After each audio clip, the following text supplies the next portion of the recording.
Psalm 29. I don't think you can understand, pretty much, I don't think you can even appreciate the Psalms until you treat them as poetry. Now, English poetry is similar to, but it's not the same thing as Hebrew poetry was. Hebrew poetry, some of the ways that it is similar to or like English poetry is that it is artistic. Much of it is symbolic in nature. When I say artistic, maybe the word is it's artistry.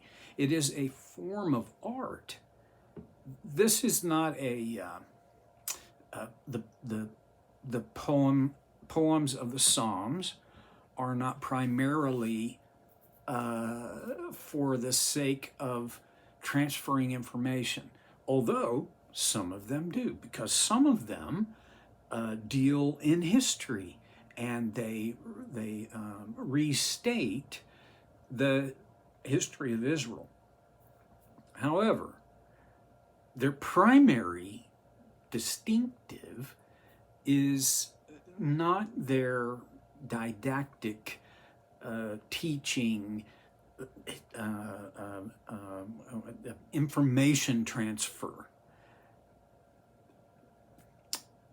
So, as in English, some poems, they offer history, and some are even reliable history, but let's face it, not all. Okay, now in Hebrew poetry, there is this idea of balance, that you'll have a statement and then a balancing statement. Now, sometimes it could be you have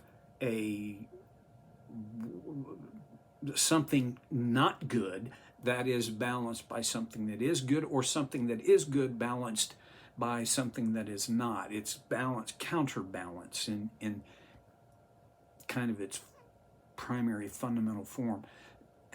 Hebrew poetry has nothing to do with rhyming. That's one of the ways it differs from English poetry.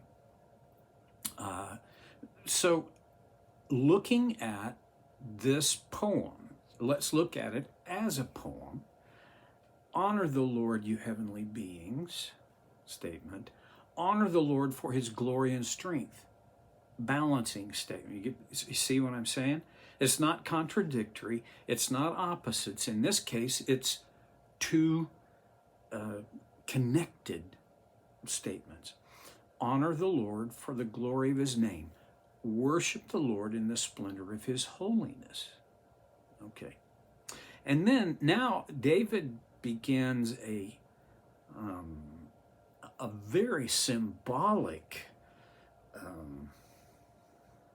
and artistic statement of his sense of God.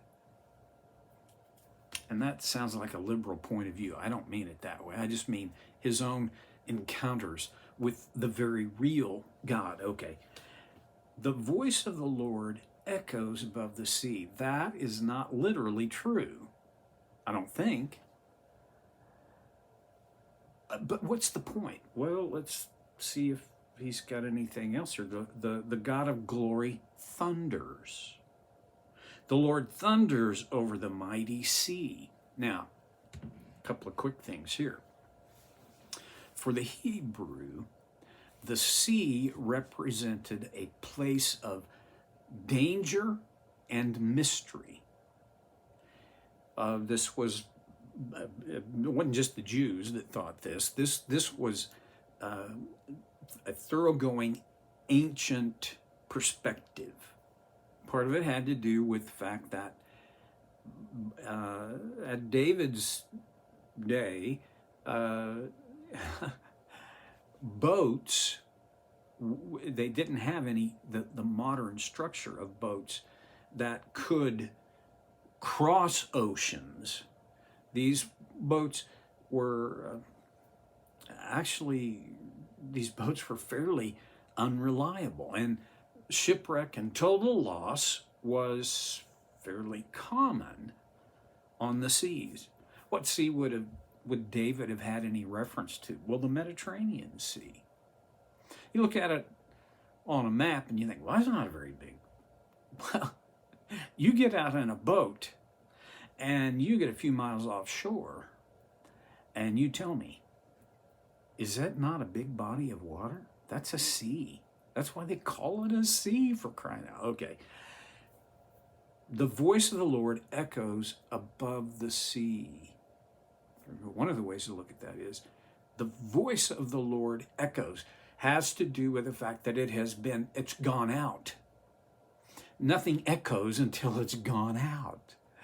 It echoes above the sea, above the chaos and confusion and mystery, violence of the sea. Above that, not a part of it. The God of glory thunders. In ancient times, did they understand thunder as we do today, the result of the electric activity of lightning, the heat and the cold, and I don't even know it well enough to explain it well. No, that science didn't exist. So what was thunder? Well, it was frightening. First of all, it was uncontrolled, not uncontrollable anyway, and there were a lot of mythologies. There were a lot of world religions at that time, in these ancient days, that felt that either had to be the voice of the gods or the voice of the demons. Well, we know better today. But what David is saying, that noise, that is the God of glory. You know, the God that I said we need to worship in the splendor of his holiness, the God that, I said we honor the Lord for his glory and strength. Okay, that's, he thunders. The Lord thunders over the mighty sea. Okay. I could belabor the point, but I think you get it. He is over the sea. And this is not just a geographic location. He is over the mighty sea. It kind of points back to, we give honor to the Lord for his glory and his strength. All right. Verse 4, the voice of the Lord is powerful. The voice of the Lord is majestic. And he goes on, this very symbolic language. The voice of the Lord splits the mighty cedars. The Lord shatters the cedars of Lebanon. Now, Lebanon was famous in David's day for its forests of cedar.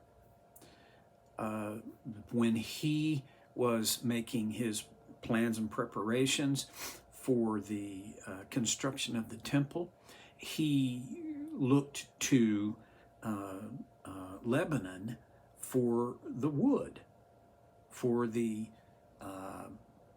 cedar paneling and the cedar beams.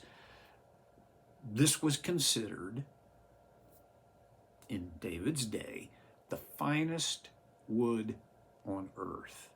Was it? I don't know, but I know they thought it was.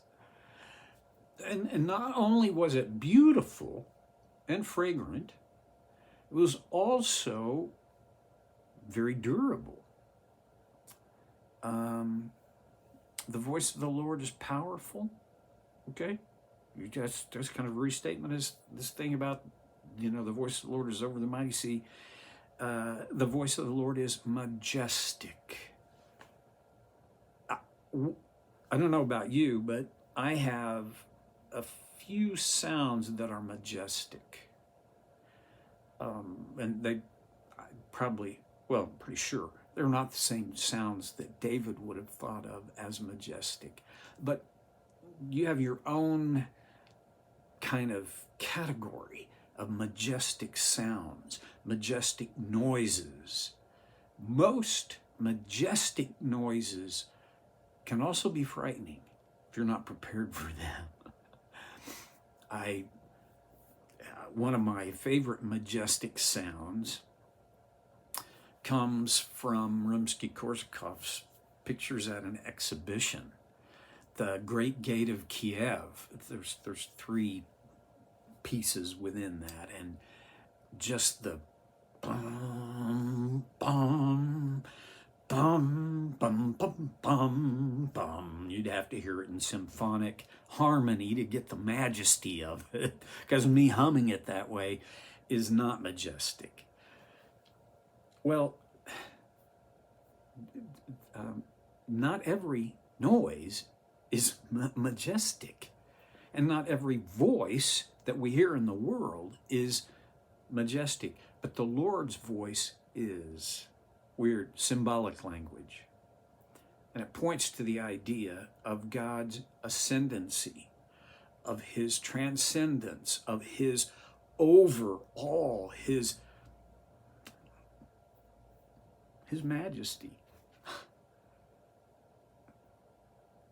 The voice of the Lord splits the mighty cedars.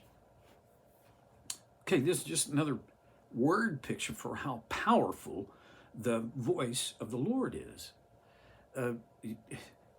It took lumberjacks with axes and mauls and saws to bring down the mighty cedars of Lebanon. The Lord shatters the cedars of Lebanon. I've never seen lightning strike a tree. I think it'd be okay if I was far enough away. But the evidence left behind is lightning can literally split a tree wide open. And that's the power of what David is referring to as God's voice. Is it the literal sound that vibrates in our inner ear that we hear? No. It's symbolic language of the power and might and majesty of God.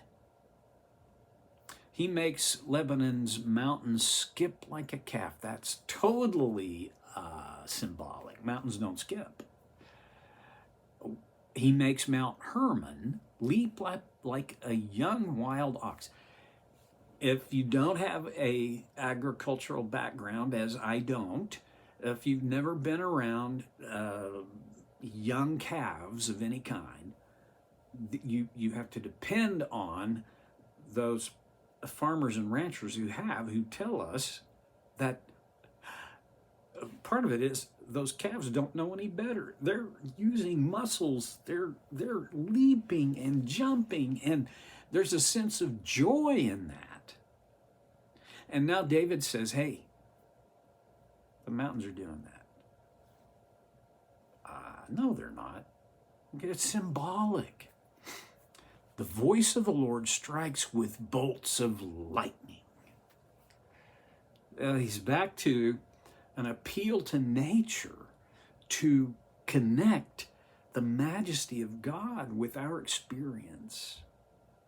There's more, and I've got about 30 seconds left before my drop dead time, and that's not enough time to talk about it, so I'll have to come back to it next time on Soul Care with Stevie Boy.